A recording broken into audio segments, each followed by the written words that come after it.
Our topic tonight, freedom from conflict. How many people in here are having some kind of conflict in their life right now? Okay. How many people would like to be free of it? Yeah, everybody. And the only way that we can do that is to discover the truth about what we're in conflict with.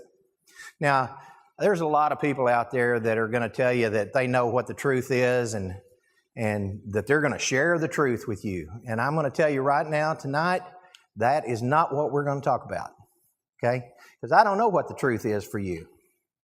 I'm still trying to discover what the truth is for me. So what we're going to talk about more than anything else tonight is how to discover that truth for yourself, okay? My family went to, I grew up in southeastern Oklahoma, small town, and my son was going to go to a band camp up around Lake Texoma, and so we decided one time that we were going to go up there and on our way to take him to band camp, and that we were going to stop in and go to church with some of my relatives, and then we were going to have lunch after the service. And this preacher got up in church. Now, I grew up in the Church of Christ. I'm still trying to recover from that.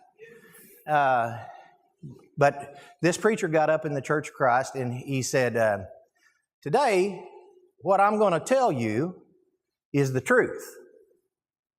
He said, the other day I had lunch with a couple of friends of mine, a Baptist minister friend and a Methodist minister friend, and we were having lunch, and I suddenly realized that I was the only one at the table that really knew the truth. And I thought, how sad that is. That I was the only one who really knew the truth and was the only one that had a hope of salvation.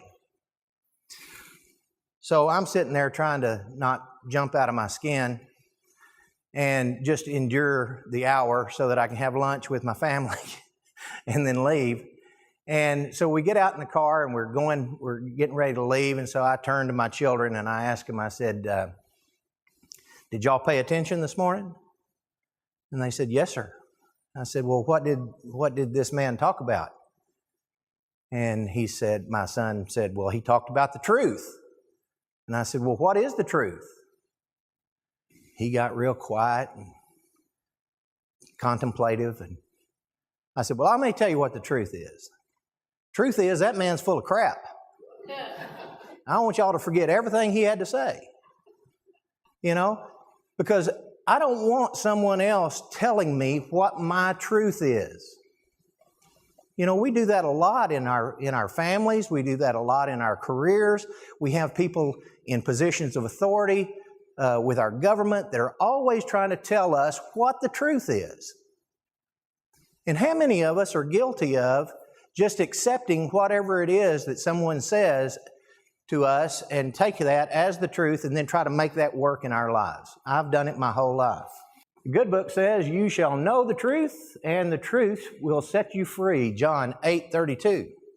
Now, what John 8:32 didn't go on to say is listed in Kelly chapter 1, verse 1, but first it will really piss you off.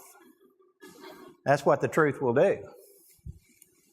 And sometimes, so that's the end of the presentation. Does anybody have any questions?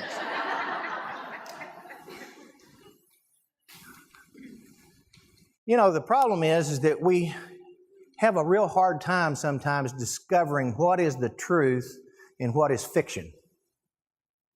Because sometimes fiction is disguised in such a way that it appears to be the truth. If someone, even myself, if I stand up here and I say something with enough conviction, with enough enthusiasm, with enough confidence, you may walk out of here tonight and say, that guy knows the truth.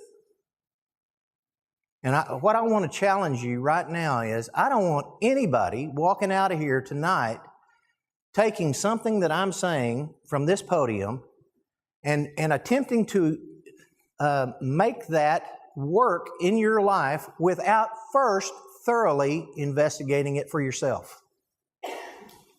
You hear what I'm saying? You've got to investigate it for yourself, because if it doesn't work for you, then it's not your truth. We also have a problem staying in reality as opposed to staying in fantasy. And why do we do that? If reality equals truth and fantasy equals fiction, which is the easier of the two to live in? It's much easier to live in fantasy and fiction than it is in reality and truth. Because sometimes reality is very harsh. It's very harsh. Sometimes we don't even want to deal with it. You know, I can kid myself, in fact, in thinking that I want to know the truth about what's going on in my world. Do I really? So I get into this battle with myself. That's my ego. That is my ego saying, you can't handle the truth. I'm not going to tell you what the truth is because I'm going to keep you in the dark. I'm going to keep you living in fantasy, keep you living in fiction, because that's an easier place for you to live. Because the truth is really hard to swallow a lot of times.